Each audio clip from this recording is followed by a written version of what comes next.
Hey, how you doing, everybody? You with Tunisia Ali of Butterfly Transformations. As the fires of change scorch us, reveal our pain, and challenge us in new directions, it's the mercy of love that renews our spirits, promises us abundance, and guarantees us victory. You with Butterfly Transformations, and today we're talking about how to transition to your passion. As if it wasn't hard enough for you to decide what was your passion or to determine that in fact you needed to follow your passion, now you're in a space where everything is clearly defined in terms of what it is you want, and you can't wait to get there and you don't know how to do it. And there's fear, there's doubt, there's that uncertainty that we fall into when we're leaving something that's comfort, something that's known, and we're leaping into something that's unknown. So I wanted to just talk briefly today about some things you can do to make that easier. But first I want to address this in the minority consensus out there that you can't earn a living doing your passion, or you can't earn a living following your passion or doing the things that you enjoy. That's a lie. That's a lie. That's a line from Little House on the Prairie. I think Nancy said that to Willie. But yeah, that's a lie. Like, there's nothing that could be further from the truth. Gotta pause this for a second because I gotta have my sounds in the background. It keeps me inspired. You have people out there that don't believe that that can be a reality. And those are the people that think small. You have to separate yourself out from that crowd. Even if that individual is as close to you as your jugular vein, even if that person is the person that lies in bed with you, you have to be the one to believe that the unique talent and energetic imprint that you were given by your Creator was designed to have you bring something magnificent to the world, and that people are out there waiting for what it is you have. And that as long as you have the desire for something, and I think Deepak Chopra said this 20 years ago, then the mechanics for its fulfillment are already guaranteed. And what I say is, once the desire comes to you and it's coming from a sincere place and it's for the greater good and it involves something that you truly are inspired to do, everything that you need, all of the assistance from the divine, all of the synchronicities that have to be orchestrated, the paths that have to be made clear, everything that has been obscuring your view that needs to be removed, all of the challenges and the obstacles to that clarity will be removed as long as you step into what it is you know you're supposed to be doing. Don't let anybody tell you. The people who do that are the people who have not been successful themselves, who got sidetracked along the way because of their fear, who allowed the naysayers and everybody else to influence what they were doing instead of staying the course themselves, and the people who gave up too easy and the people who expected it to be easy. Like, when you're moving into your passion, it's going to feel frightful, but that stuff doesn't last long. If you keep your vibration up and you keep your focus where it needs to be, you will amass all of the support that you need to make it a reality. The other thing you have to get beyond is thinking that your rizq or your provisions are going to come in the way that they have been.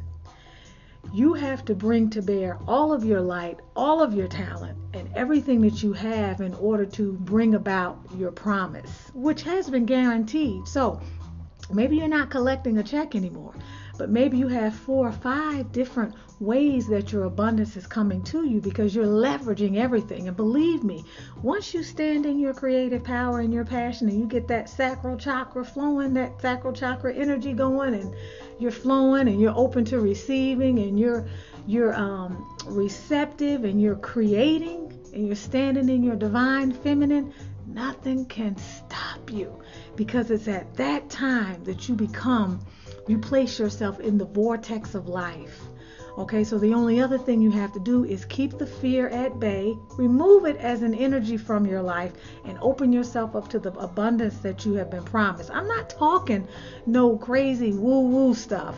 It's woo-woo to the people who can't make it work in their lives. It's woo-woo to the people who have given up. It's woo-woo to the people who don't want to put the work in. It's woo-woo to the people who want to continue in that 2D reality where they see what's in front of them, what's behind them, what's to the left and what's to the right, and they never want to look up.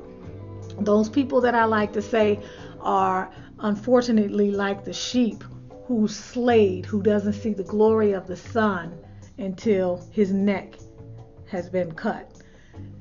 I'm so serious. These are the people that you have to get away from. You have to surround yourself with people who are creative spirits, who are driven, who have a record of success, who believe in themselves and believe in you. And unfortunately, it's not always the people who are nearest to you. Sometimes those people have to be made believers.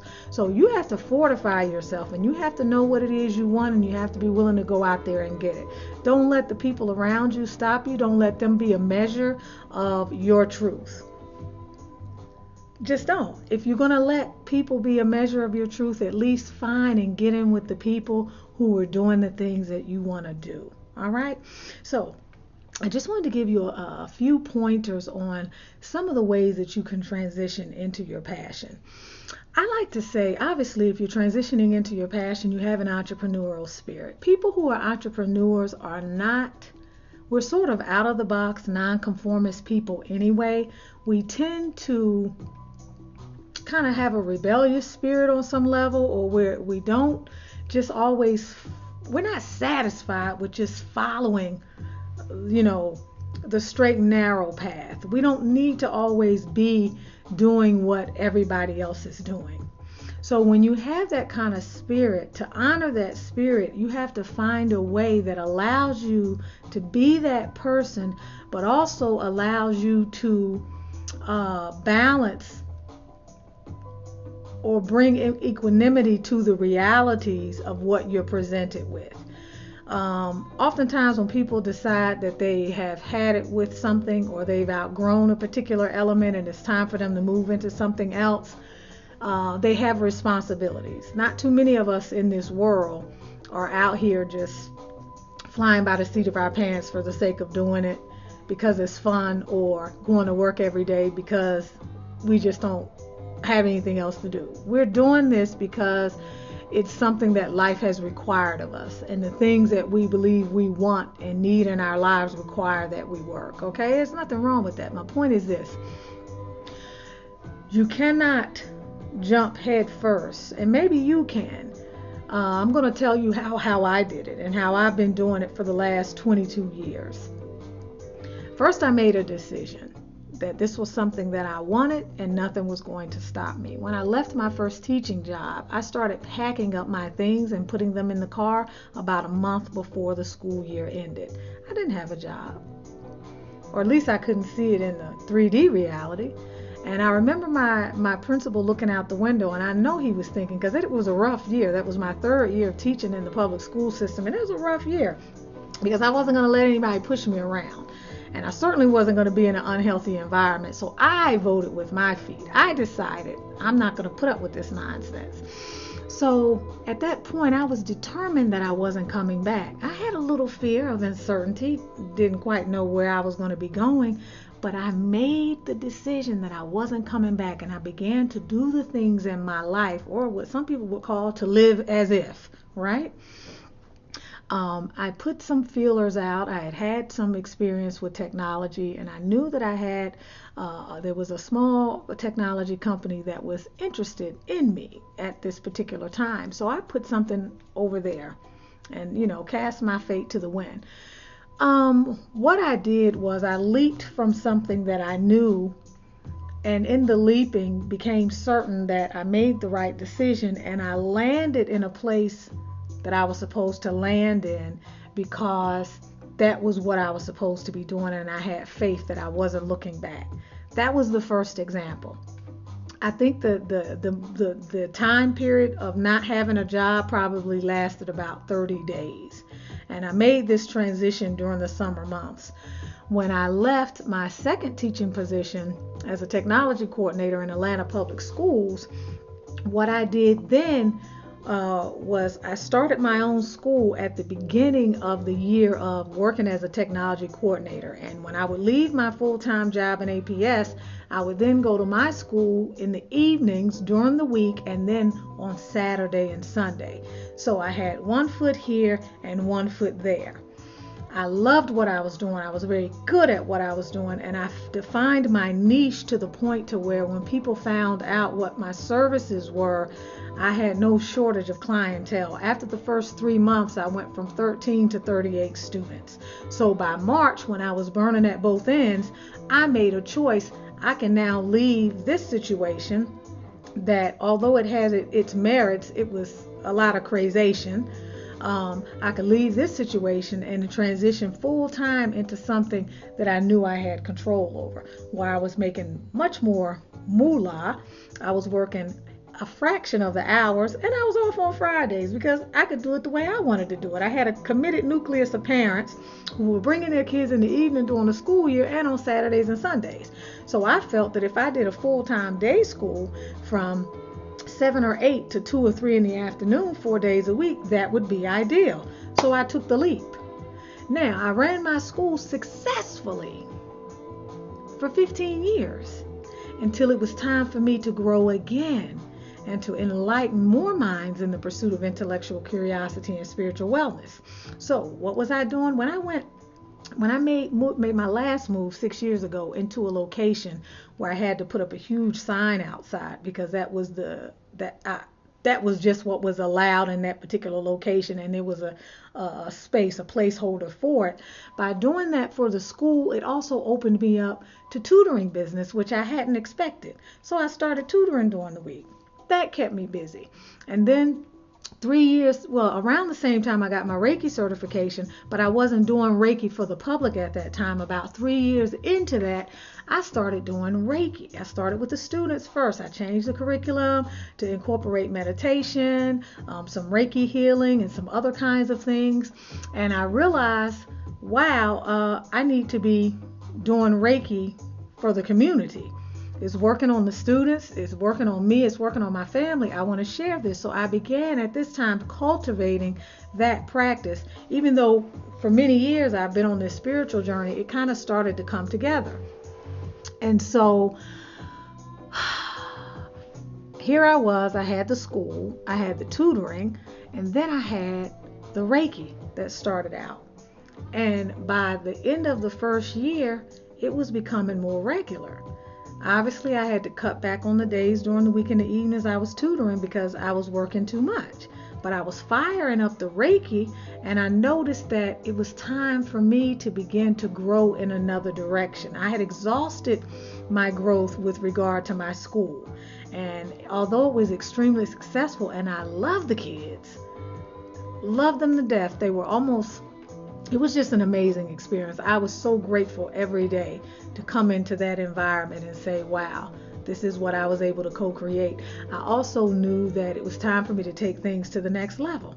So as I had my feet in both worlds for some time, agonizing over how I was going to make this happen and failing to make a decision, I was in agony, literally. January of 2 years ago, I decided to make the leap. And once I decided to close the school down and to make this my last year, all sorts of things started to open up. The Reiki started to pick up even more. By now, I was also enrolled in a certification class for life coaching. So all of these opportunities, right? So by the end of that school year, I found a much smaller place down the street from my house where the Reiki became easy for me to do. I started picking up life coaching clients, and then I decided to continue to tutor probably for just a year. This was me saying, okay, I'm just going to tutor for about another year. I have now accepted that this is also something that I'm supposed to continue doing. So 6 weeks, six hours a day, 6 hours, 2 days a week, 3 hours, I tutor.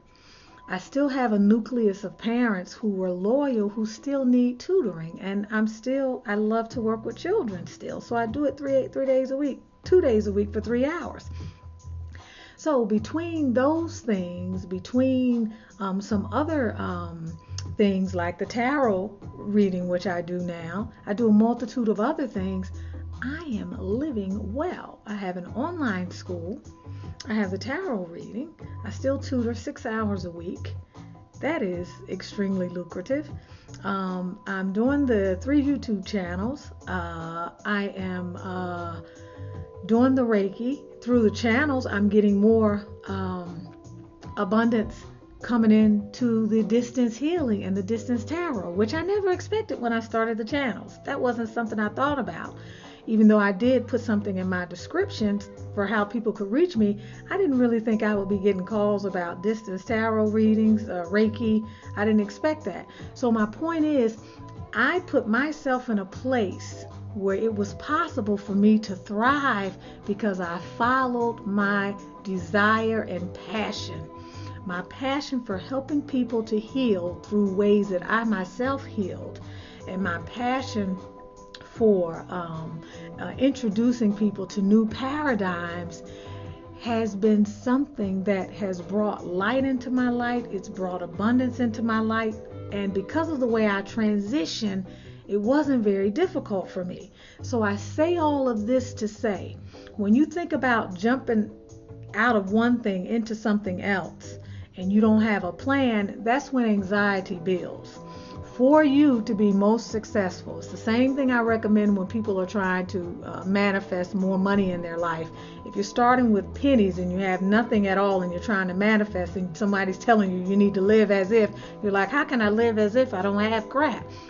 You need to have a plan in place so that monetary stress and financial worry does not become an energy that blocks you. So if that means you and your mate plan how this is going to happen, if it means you begin to save, if it means that you begin to work a second job to help finance the other one while you save, or if it means that you keep 2 things going before you can leap from one into the other, then that's what you do. Know that it's possible, and almost always, the first year or 2 on your own in terms of an entrepreneurial endeavor requires some sacrifice, and is going to require that you put more time and hours into that endeavor. But it's a sweet sacrifice. It's a sweet effort. It's sweet time. And it is the most fun thing that you ever woke up to do. I have been a successful entrepreneur for the last 23 years I've been in education. I think entrepreneur for the last maybe 16, 17 years. And I can't do anything else. And because this is my belief, I won't ever be doing anything else because I don't see it just won't happen because it's not a possibility for me. So whatever you entertain as a possibility becomes your life, and whatever you don't entertain as a possibility conversely becomes your life as well. So some things you need to do, I'll just repeat again. Number 1, you got to believe in yourself. Number 2, you got to stay away from people that are naysayers. Number 3, you got to realize that it's a transition. It's not going to be easy. It's something that you have to plan for. Number 4, determine how you're going to make your transition. Are you going to develop a savings to make it easier to keep down any financial worries and money stress? Are you going to pick up a second job to help provide? Are you going to work your current job and then as well begin to start up your enterprise? Are you going to switch to part-time hours? Like, your possibilities are infinite. There's nothing that you can't do. You'd be surprised how when you set your mind to do something and you let people know what you're doing, how they will simply respond to your reality. Maybe you go to your job and you say, okay, I can't do 40 hours a week anymore. I'm available to you guys for 20 hours a week because you've made a decision. Look, I can get something else for part-time while I do whatever else it is that I'm doing. But whatever you do, don't give up on your dream, your passion. Don't allow anybody to make you feel like it's not possible. Know that it is possible, and there are a multitude of ways that you can make it happen. You will be working hard, but it's the kind of hard that doesn't feel like work because you're working for yourself. There are people out there to support what it is that you are providing. And like I told you before, every desire comes to you with the mechanics for its fulfillment. There's nothing that you are supposed to be doing that does not come as a source of inspiration to you that does not have provisions therein. It's just like each child is born with everything that they need. Okay, so you don't have to stress about it. You don't even have to think too far into the future. Be at a level of responsibility that makes you comfortable. Everybody's different. I've been in this game for many, many years, so I take risks. I have a certain level of belief that has been verified through the way that I work with my mind and my belief systems and the way that I manifest things. So I've been on this continuum for a while. So everybody can't always start out at that level. Some people will have doubt. Some people will have fears. And I'm not saying that I'm out of the woods where that's concerned. I'm just saying that I've, since in this last year and a half, 2 years of moving out of education, in that particular respect, I'm now getting very comfortable in knowing that the sky's the limit, because there have been so many opportunities that I've been able to take advantage of, and that is simply because my energy is not blocked, because I'm doing what I love. When your energy is not blocked, your power to create is magnified exponentially. All you have to do is get really clear on what it is you're supposed to be doing and what it is you're supposed to be delivering to the world. You're with Tunisia Ali, Butterfly Transformations. Don't let anybody stop you from doing what your soul's desire is. Okay, if you want to reach me, you can go to butterflytransformations.com. I also have Tunisia Ali as a channel, Paradigm Soul Readings as a channel, and this is a channel. If you haven't subscribed, liked, share, or comment, please make sure you do that, and I hope to see you again soon. Live your passion.